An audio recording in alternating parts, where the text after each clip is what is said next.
Hello guys, welcome back to my channel. ഇന്ന് നമ്മൾ ഒരു പ്രത്യേക സ്ഥലത്താണ് നമ്മൾ പോകാൻ പോകുന്നത്. കേരളത്തിലെ മലപ്പുറം ജില്ലയിലെ തിരുനാവായ എന്ന സ്ഥലത്ത് വെച്ചാണ് ഇത് നടക്കുന്നത്. പറഞ്ഞപ്പോൾ തന്നെ മനസ്സിലായിട്ടുണ്ടാവും, ഇതാണ് ഇപ്പോൾ നടന്നുകൊണ്ടിരിക്കുന്ന കേരളത്തിലെ കുംഭമേള.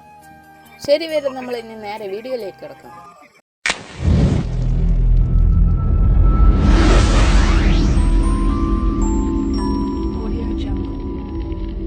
പാലക്കാട് കോട്ടയുടെ പുറകിലുള്ള ശ്രീ ആഞ്ജനേയ സേവാ സമിതിയുടെ കീഴിൽ നടക്കുന്ന ടീമിനോടൊപ്പമാണ് ഞങ്ങൾ ഈ യാത്ര തുടരുന്നത്.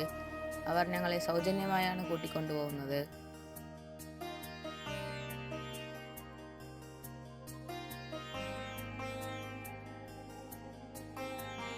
അങ്ങനെ അവസാനം ആ സ്ഥലത്തെത്തി. പിന്നെ ഞങ്ങൾ എല്ലാവരും അതിനകത്തേക്ക് പോവുകയാണ്. പോകുന്ന സമയം തന്നെ 7 മണിയായി. ഇതാണ് കദളി വനം. ചെരുപ്പൊക്കെ പുറത്ത് വെച്ച് ഞങ്ങൾ ഉള്ളിലേക്ക് പ്രവേശിക്കുകയാണ്. ബാഗ് ഒരു വശത്ത് വെച്ചു. യാത്രയ്ക്ക് മുന്നുള്ള ഭക്ഷണത്തിനായി അവിടെ ഇഡ്ഡലി കൊടുക്കുന്നുണ്ടായിരുന്നു. പോയി കഴിക്കാൻ പോവുകയാണ്. അങ്ങനെ കഴിച്ചു കഴിഞ്ഞു. ഇഡ്ഡലിയും സാമ്പാറുമായിരുന്നു. അങ്ങനെ ബസ് എത്തി. ഇതാണ് പോകുന്ന ബസ്. ബസ്സിന് കുറച്ച് പണികളുണ്ടായിരുന്നു. മുന്നിലും ബാക്കിലും ബാനർ ഒട്ടിക്കൽ. അങ്ങനെ ഓരോ ആൾക്കാർക്കും സീറ്റ് നമ്പർ കൊടുക്കാനായി കാത്തിരിക്കുകയായിരുന്നു. പിന്നെ അങ്ങനെ അത് പറയാൻ തുടങ്ങി. മൊത്തം 3 ബസ്സുണ്ട്. 101, 102, 103. അതിൽ 102ആണ് ഞങ്ങൾ പോകുന്ന ബസ്. ഇനി എല്ലാവരും ബസ്സിലോട്ട് പോകുകയാണ്. ഇതാണ് ഞങ്ങൾ പോകുന്ന ബസ്. ഇനി അകത്ത് കയറാം. ആൾക്കാരെല്ലാവരും വരുന്നേ ഉള്ളൂ. അങ്ങനെ യാത്ര തുടങ്ങി.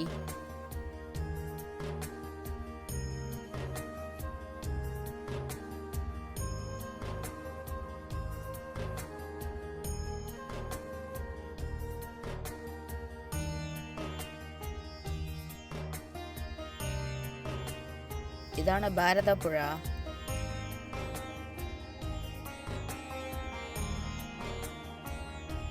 കുംഭമേളയ്ക്ക് പോകുന്നതിന് മുമ്പ് ഞങ്ങൾ പന്നിയൂരിലെ ശ്രീ വരാഹമൂർത്തി ഭൂമിദേവി ക്ഷേത്രത്തിലേക്ക് പോകുന്നു.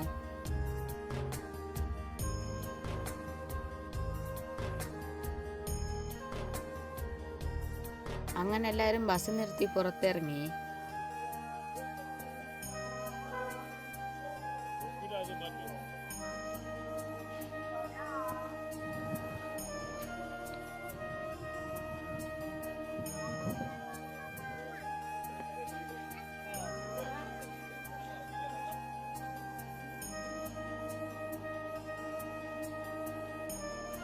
ഈ ക്ഷേത്രത്തിൽ പാൻറ് അലോഡല്ല. പാൻറ് ഇട്ടവർ പുറത്ത് നിൽക്കണം.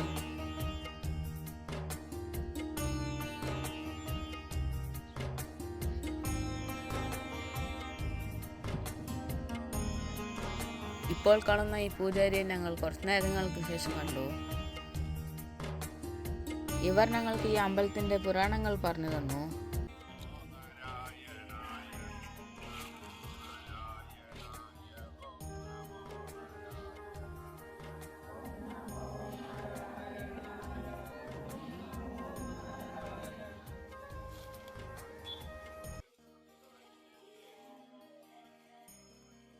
അങ്ങനെ കുറച്ചു നേരത്തിന് ശേഷം ഉച്ചയ്ക്കുള്ള ഭക്ഷണത്തിനായി അമ്പലത്തിലെ അന്നദാനം കൊടുക്കുന്ന സ്ഥലത്തേക്ക് ഞങ്ങൾ വന്നു. ഉച്ചയ്ക്ക് ചപ്പാത്തിയും കുറുമയുമായിരുന്നു. അത് അമ്പലത്തിലെ അന്നദാനമായിരുന്നില്ല. അന്നദാനം ഈ ദിവസം കൊടുക്കാത്തത് കൊണ്ട് ഞങ്ങൾ കൊണ്ടുവന്ന ഭക്ഷണമായിരുന്നു അത്. ഇനി ഇവിടുന്ന് ഞങ്ങൾ യാത്ര തുടങ്ങുന്നു.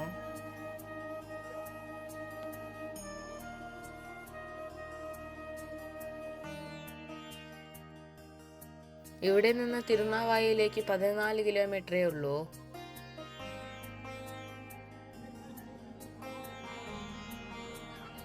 അങ്ങനെ ആ സ്ഥലത്തെത്തി ഞങ്ങൾ ബസ്സിൽ നിന്ന് ഇറങ്ങി നടക്കാൻ തുടങ്ങി.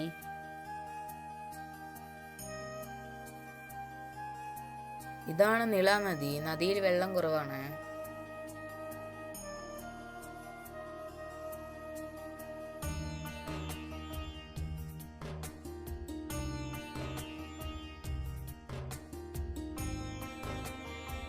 അങ്ങനെ ഞങ്ങൾ തിരുനാവായയിലെ ശിവക്ഷേത്രത്തിലെത്തി.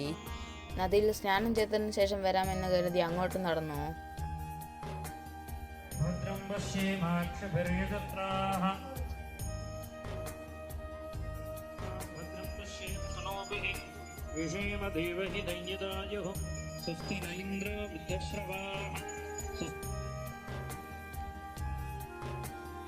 ഇനി ഞങ്ങൾ നേരെ തിരുനാവായയിലെ നാവാമുകുന്ദ ക്ഷേത്രത്തിലേക്കാണ് പോകുന്നത്.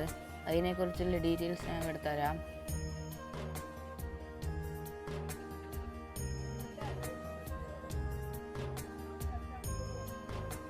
ഞങ്ങൾ നാവാമുകുന്ദ ക്ഷേത്രത്തിലേക്ക് പോകുമ്പോൾ മൈക്കിൽ അനൗൺസ് ചെയ്യുന്നുണ്ടായിരുന്നു. നിങ്ങളുടെ വിലയേറിയ വസ്തുക്കൾ സൂക്ഷിക്കാനായി അവർ പറയുന്നുണ്ടായിരുന്നു. നിങ്ങളും ഇതേപോലെയുള്ള സ്ഥലങ്ങളിലേക്ക് വരുമ്പോൾ നിങ്ങളുടെ വിലയേറിയ വസ്തുക്കൾ നിങ്ങളും സൂക്ഷിക്കൂ.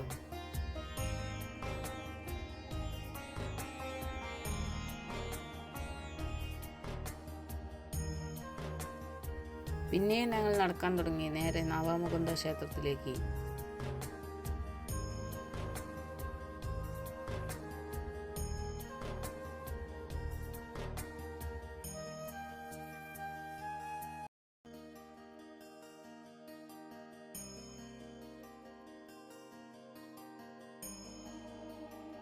അങ്ങനെ ഞങ്ങൾ അമ്പലത്തിന് മുന്നിലെത്തി.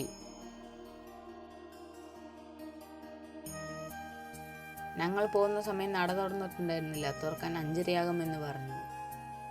അതുകൊണ്ട് പുറത്തുനിന്ന് തൊഴുതിന് ശേഷം ഞങ്ങൾ തിരിച്ചു മടങ്ങി. കുറച്ചു നേരങ്ങൾ കഴിഞ്ഞാൽ ഇവിടെ ഭയങ്കര തിരക്കായിരിക്കും. എന്തെന്ന് വെച്ചാൽ നീലാനദിക്ക് ആരതി കാണിക്കുന്നത് കാണാനായി എല്ലാ ഭക്തന്മാരും ഇങ്ങോട്ടൊന്നും വരുന്നത്.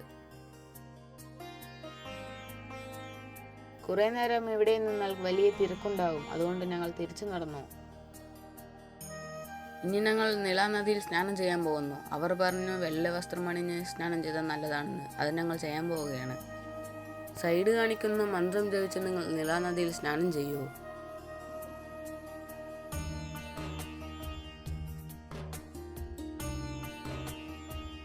അങ്ങനെ ഞങ്ങൾ നീലാനദിയിൽ സ്നാനം ചെയ്ത് കഴിഞ്ഞു.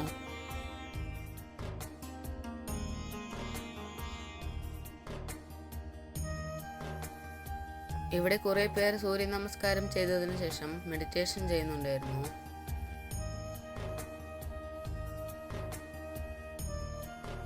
ഇനി എല്ലാവരും നീലാനദി ആരതി കാണാനായി പോവുകയാണ്. ഇവിടെ നിന്നപ്പോൾ നീലാനദി ആരതി കാണാൻ പറ്റാത്തത് കൊണ്ട് ഞങ്ങൾ പുറകിലേക്ക് പോയി. അങ്ങനെ കുറേ നടന്ന് നിറയെ സ്ഥലങ്ങൾ കടന്നുപോയി. ഞങ്ങൾ വിചാരിച്ച പോലെയുള്ള നല്ലൊരു സ്ഥലം കിട്ടി. അവിടെ നിന്നെടുത്ത വീഡിയോ ആണിത്.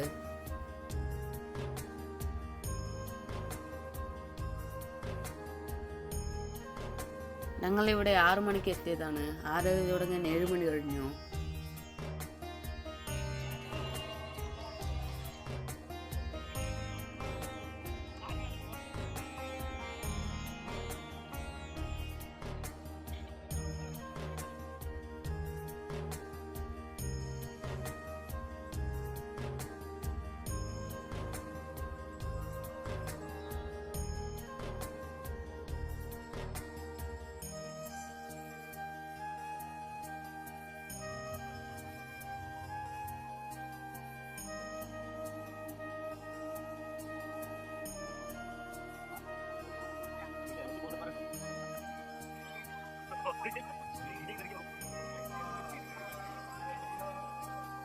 ഞങ്ങളങ്ങനെ പോകാൻ നിൽക്കുകയാണ്. ആരതി കഴിഞ്ഞിട്ടില്ല. എല്ലാവരും പോകുന്നത് കൊണ്ടാണ് ഞങ്ങളും പോകുന്നത്.